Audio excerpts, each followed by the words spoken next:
going to give about 10 or so interesting examples of the way that these the fallout from developing facial recognition computer vision has led to a new creepy normal of the way that people are analyzing each other. The first one is that you can analyze someone to determine how successful they might be as a CEO. And people with wider mouths are statistically recognized to be higher, to have a better response from people as a leader of a company. So you can do that by recognizing the face and then just measuring the mouth. You can also use facial expression analysis to look at the decision that you're going to make. And I can look at your face and I can think if you're disagreeing with something that I'm saying, if you're not paying attention to something that I'm saying, but so can a computer, and a computer can do that better than I can. And if I can predict how well you're going to make a decision at around 50%, the score for this company's software is about 73%. These algorithms can also be used to understand the object that you're looking at. So not just the way that your head is tilted, that I'm looking in this direction. I might be looking at Tanya, I might be looking at the sound booth in the back. You can now isolate what it is that somebody is looking at in a scene. And you could use that to determine somebody's interest in a product, or who they're looking at, the social hierarchy. And in another paper, that's exactly what their algorithm is looking at, the social hierarchy in an image. So who's the boss in this image? Who has the highest social standing? Who's standing behind them? What's the social dynamic of that image? Purely from one image, from looking at it as an algorithm. Thinking about clothing as metadata to profile your demographic. And goth is a pretty easy example. But if you look at someone's clothes and look at their outfit, you can put them into different categories. So you can label them as pinup, hipster, goth, bohemian, and preppy was the other one. And then you can use that demographic information to advertise to them, to sell them a certain outfit, for example.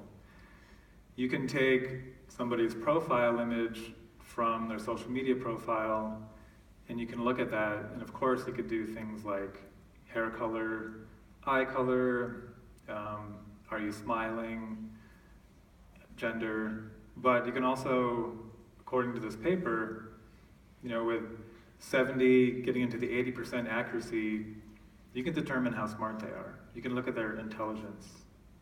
Now, I'm not agreeing with this. I'm not saying that this is science. I think that it's kind of, at this point, junk science, but this is what people want. And so this is an insight into the algorithms that are in development and the ones that will be released and used. You can predict if somebody is depressed merely by looking at their Instagram feed, which filters they're using. And you can do that with an algorithm with higher accuracy than a professional psychiatrist. This one's great. This is a company called Jetpack, and they, in their own words, claim to scan every public pixel of Instagram and use that information to build a city guide. That doesn't seem obvious how you would do that at first.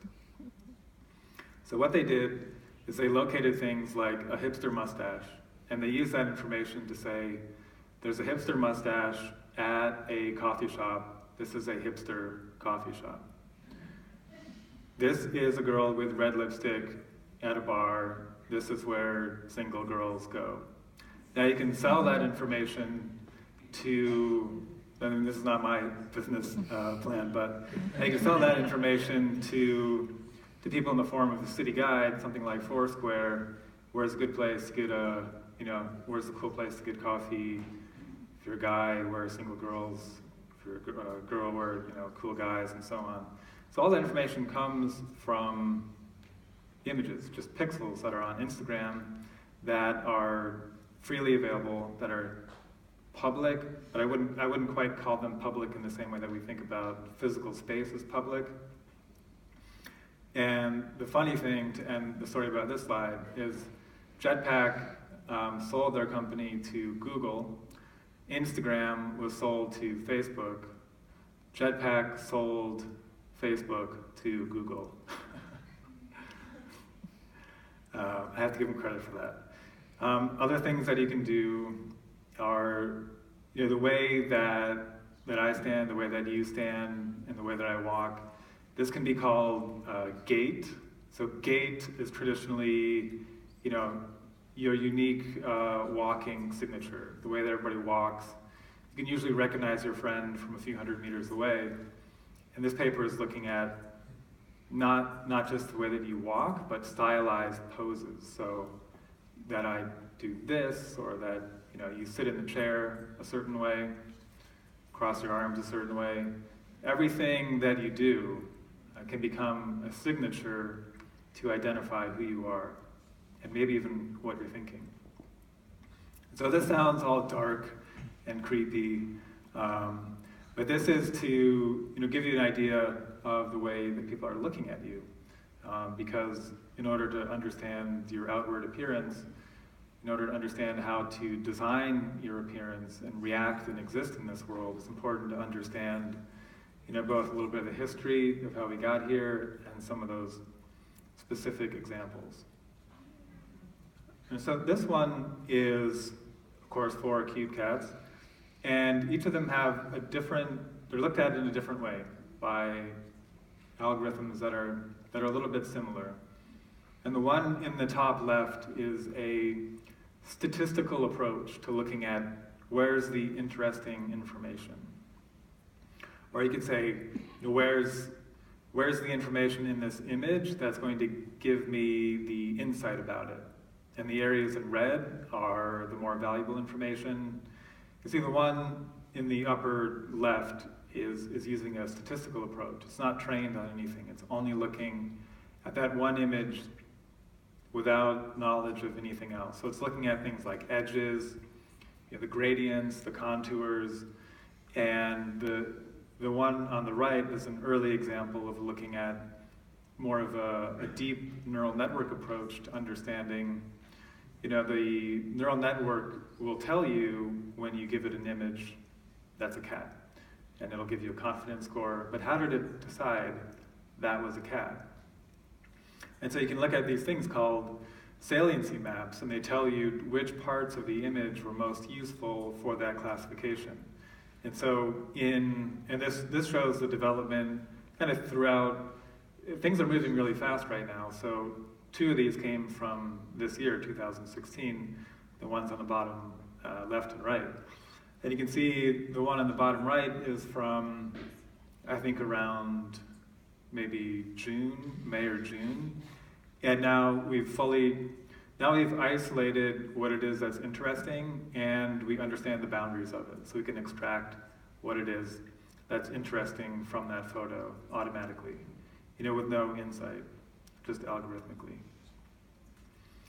We can also look into the machine's eye and get back the pedestrian profile, which is default pedestrian. But a pedestrian is not always going to be this shape. It could also be somebody in a wheelchair. It could be somebody with crutches. And you can see by looking at these what is included and what is excluded. And that the average representation is what ends up being encoded into these profiles. And it doesn't always account for a lot of the variation, which makes it exclusive.